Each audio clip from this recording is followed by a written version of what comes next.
Hello, fellow and future game developers. My name is Anas and I've been making games for the last 10 years, both in the AAA and the indie scene, and these are 5 tips that I would have liked to have had when I started making games. So let's jump right in. The first tip when you start making games is actually don't make games but make systems. And the idea behind this is when you want to make games, there are just so many things that you have to learn, and when your first project is actually a game, you will end up wasting so much time on aspects of the game that are actually not useful and will not develop your skills. So instead of making a game, make the systems that you will then need to make your dream game. For example, if you want to make a third-person action game, just make a project where you make a third-person locomotion, and then make a project where you make an inventory system, and then make a project where you work on a menu system. This way, you will have a lot less pressure when you're working on those systems, because those are just systems and the emotional investment is not the same as when you're working on a game.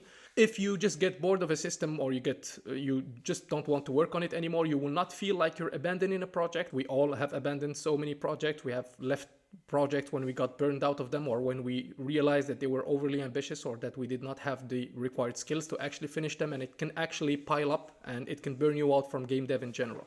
So you will not have this feeling when you're working on a third-person locomotion or an inventory system and you just decide to move to something else. An important thing about working with systems is you can actually reuse those systems. So you can, if you develop them correctly, you will not only learn the skills necessary to make games, but those things you can actually very easily take into another project that when you will start actually making games. It can be a lot easier to go into a project which was just about a character locomotion and take that character locomotion and put it in another project, rather than going into a project that had a million things and try to isolate some part of it and take it into your project. Especially when you're not experienced and when you're not architecturing your games correctly, your first games will be very coupled. Each class will be calling 10 other classes, and then when you want to isolate something from it and take it to another project, it will be very, very hard. Focus on making just small projects, small systems. This way you will not burn out. You can actually learn a lot of different things. You can focus on what's important, and you can reuse those when you actually decide to make your first game. All right, on to the second tip. So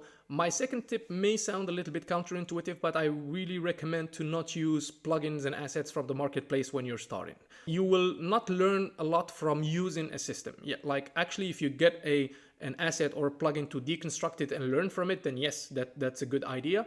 But if you're just like taking an asset and trying to use it, you will actually not learn how to make an inventory system if you just use an existing inventory system. The second thing about assets is just like scope creep. You want to make a simple action game where you need a simple inventory to hold like 3-4 items in your game, and then you will go on the marketplace, you will try to find a good inventory system, and then here's this giant inventory system that allows you to have nested inventories, and each item in your game can now have its own inventory. And then scope creep is the worst thing in video game development. So if you can avoid using plugins and assets from the marketplace, asset packs, you will just learn a lot faster, and then you will be able to actually use just the ones that you require in the future when you actually decide to make your first big game. Another thing about using plugins and assets is that the more of them you have, the more things you have to learn, and the harder they get to maintain, because those systems you have not developed yourself. So you can get this inventory system, which is very complex and does a million things, but then when you need to change something in it, like you have a giant code base that you need to get into to understand how things are done in there, and it can be very, very hard to maintain.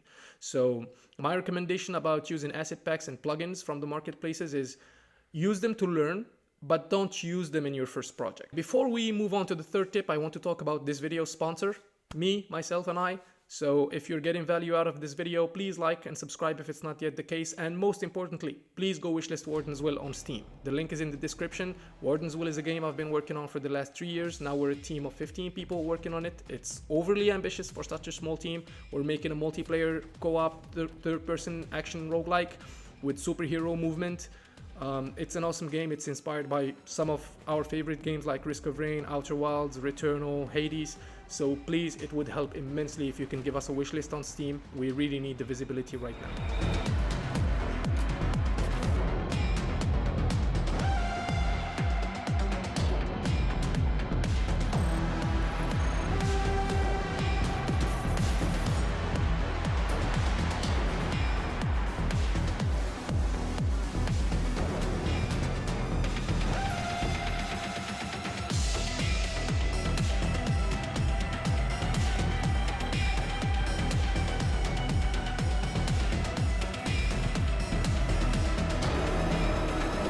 All right, so the third tip is when you start making games, don't focus on art.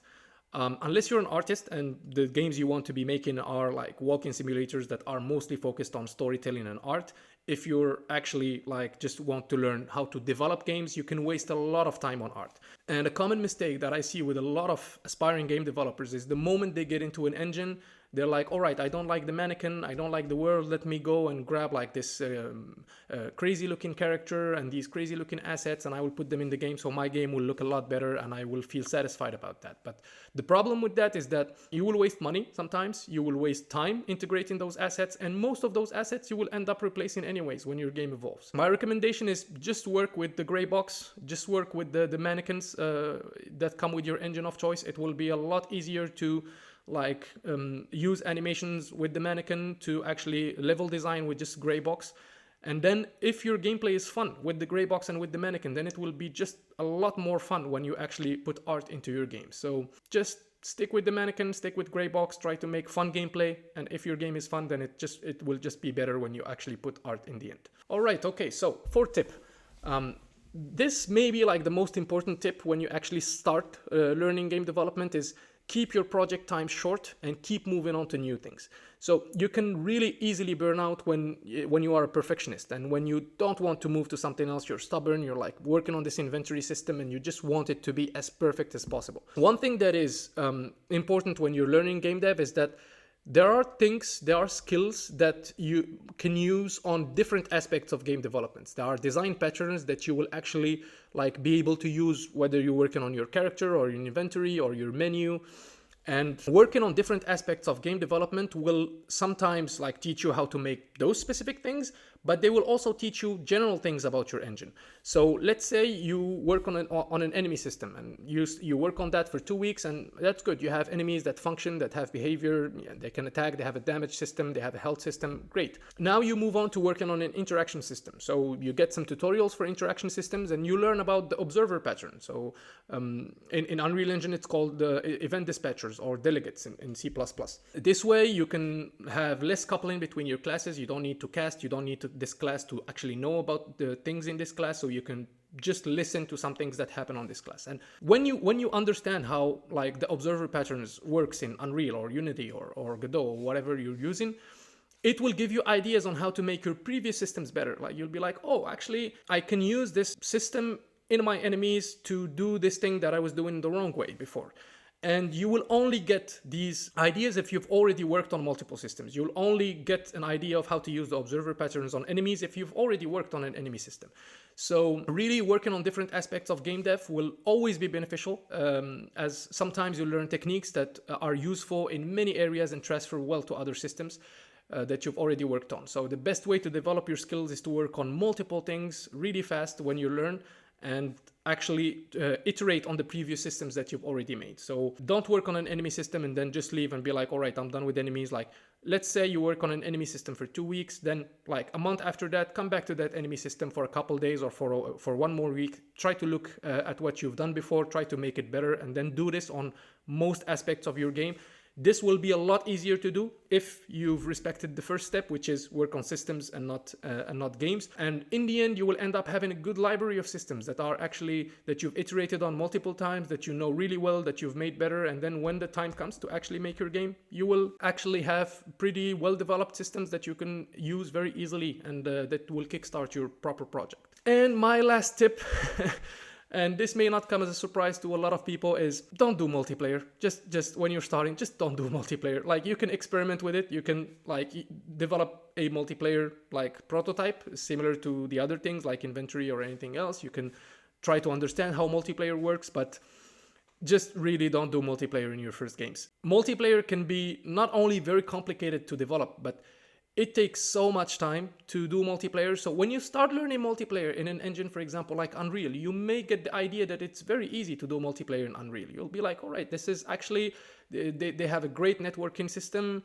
I can replicate my things very fast. All right, there's replicated variables, RPC calls. Yeah, I understand this. I can do multiplayer. But it's just that the more complex the features are in your game, the harder they will be to replicate. The more complex your movement is, the harder it will be to predict and correct. And it can just kill the fun and make you hate video game development sometimes. When you spend, I don't know, 2 days to make a feature and then for 1 week you're trying to replicate it correctly, it's like it will use more than half your time that you spend on a feature will be to replicate that feature. It's just complicates every other aspect of game development. It will complicate your design, it will complicate your movement system, it will complicate your menus, it will create like a giant workload that you actually don't think about when you're making a multiplayer game at first. Like you have to think about sessions and login and matchmaking if you want to have that. And there are just so many things that come with multiplayer games.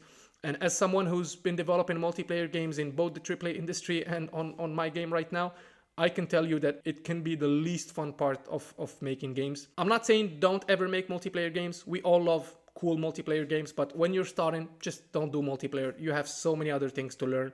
Just learn those things, and then once you're experienced, once you've shipped a couple projects, if you want to like take on a multiplayer project, then by all means do that if that's what you want to do. But at first, I see a lot of people starting with a multiplayer game from the beginning, and spoiler alert, I did that. I spent 4 years when I started on a side project that was multiplayer, and I ended up abandoning that project because it just got too complicated, and I actually did not have the skills to do that. So we're still making a multiplayer game right now, but we are a team of 15 people, and we have a lot of experience in both multiplayer games and in game dev in general. So we feel like we can take on the challenge of making our game multiplayer. But even then, we hate multiplayer sometimes, and we feel like there are many times in the project where we feel like, all right, this would have been so much easier if we just like went with a single player as our first project. But all of us have actually already made games and already were in the industry before, so that's something that we felt like we could do. But if you're just starting,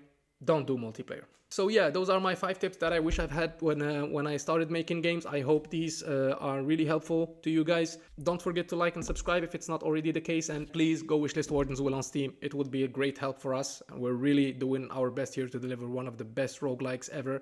So it would mean the world to us if you can actually give us a wishlist.